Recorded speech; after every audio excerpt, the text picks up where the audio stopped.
बरिमाखा दखरा दुलाराय बर' फरायसा आफादनि सनाथि मायथाइ फोरबो फालिथायजों लोगोसे खुंगा 47थि बोसोरसालिया जथुम्माया बरिमाखानि जावलिया देवान फोथाराव सानथामनि हाबाफारिजों दिनैनिफ्राय जागायबाय। दिनै गिबि साननि फुंबिलि समाव हाबाफारि बादियै सनाथि मायथाइ फोरबो फालिथायनि गाहाय गेटखौ बिटिसिनि बुंथिगिरि काथिराम बर'आ बेखेवनानै होयो आरो बेजों लोगोसे फारियै आलासि जिरायसालि, गाहाय सायनासालि, जौसां, जामुंसालि, थान्दै बादा बायदिफोरखौ बेखेवनाय जायो। फैगौ 7 जानुवारि अदेबानि रबिबारसिम जानो गोनां सनाथि मायथाइ फोरबो फालिथायनि गाहाय गेटखौ बेखेवना होनायनि उनाव बिटिसिनि बुंथिगिरि काथिराम बर'आ खौरां बिजोङाव ओरैबादि बुङो। नैबे बरिमाखा दखरा दुलाराय बर' फरायसा आफादनि 47थि बोसोरसालिया जथुम्माजों बिथांमोना जे बरिमाखा दखरा दुलाराय बर' फरायसा आफादनि जि सनाथि मायथाइ फालिनाय बे सनाथि मायथाइ फालिनाय हाबाफारिखौ दिनैनिफ्राय 5, 6 आरो 7 जानुवारि बे सानथामनि हाबाफारिजों बिथांमोना खुंफुंनो थाखाय बिथांमोना थिग खालामदों आरो बै हिसाबैनो दिनै जि गाहाय दरखं बेखेवनाय हाबाफारि बे गाहाय दरखं बेखेवनाय हाबाफारिखौ आंखौ बिबान होदोंमोन आरो बै हिसाबैनो आङो जि गाहाय दरखं बेखेवनाय हाबाफारि बेखौ आङो मावफुंबाय। दे जोङो मोनथिगौ दुलाराय बर' फरायसा आफादा दिनै 56 बोसोर जाबाय आरो बे 56 बोसोर जि गोलाव मोनसे सम बे गोलाव मोनसे समाव दुलाराय बर' फरायसा आफादा बर' माहारिनि थांनाय आरो थैनाय बेनि मोन्थाय बेनि बे गुबुन गुबुन बिथिंनि जि मोन्थाय बे मोन्थायफोरखौ लानानैनो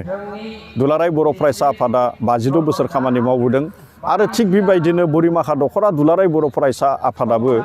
1974 मायथाइयाव गायसनजेननायनिफ्राय दिनैसिम 50 बोसोर नैबे 50 बोसोर बिथांमोना बे ओनसोलनि जि माने राव थुनलाइ माने बर' माहारिखौ माने जौगाहोनो थाखाय जिखिनि मोन्थायफोर बेनि बिभिन्न मोन्थाय बे गुबुन गुबुन मोन्थाय बे मोन्थायफोरनि सायाव बिथांमोनाबो गोख्रोङै बे खामानिफोरखौ मावबोबाय थादों आरो नैबे सानथामनि हाबाफारियाव बिथांमोना जोबोद मोजाङैनो माखासे हाबाफारिफोरखौ बिथांमोना थुनस्लायदों, बिथांमोना माखासे मोजां मोजां हाबाफारिफोरखौ बेवहाय लाखिदों। दा बेवहाय नुनो मोन्दों बिथांमोननि जिखिनि 50 बोसोर जि थांनाय सम बाबेनलांनाय सम बे बाबेनलांनाय समाव बिथांमोननि जिखिनि दैदेनगिरिफोर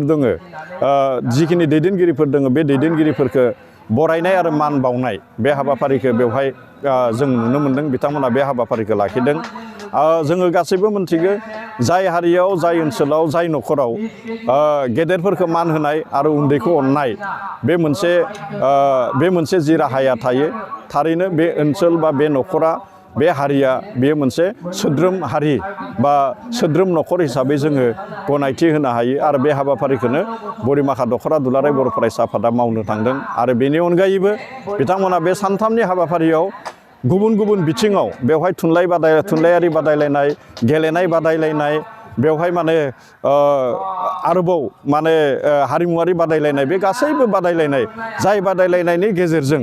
सासे खुदियाखौ, सासे गथ'खौ, सासे मानसिखौ साखा-फारा खालामनाय जायो बेबायदि माखासे बिथिंनि जि बादायलायनाय बे बादायलायनायखौ नैबे सानथामनि गेजेराव बिथांमोना लाखिदों आरो गमामायैनो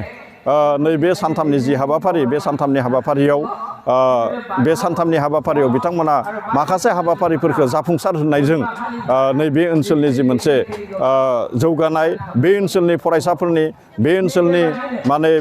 गुबुन गुबुन जि मोनसे बिथिं जि गुबुन गुबुन थासारि बेवहाय जि मोनसे जौगानाय बे जौगानायखौ बिथांमोना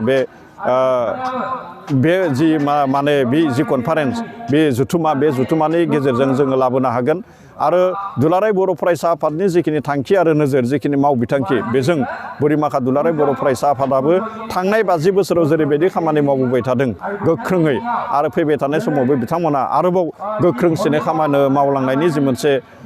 थुलुंगा बे थुलुंगाखौ बे जुथुमानि गेजेरजों मोनगोन होननानै जोङो मिजिंथिनो हायो। थारैनो नैबे जे सानथामनि हाबाफारि बियो जोबोद गाजा गोमजायै बारलांगोन बेखौ जोङो मोनथिनो हायो।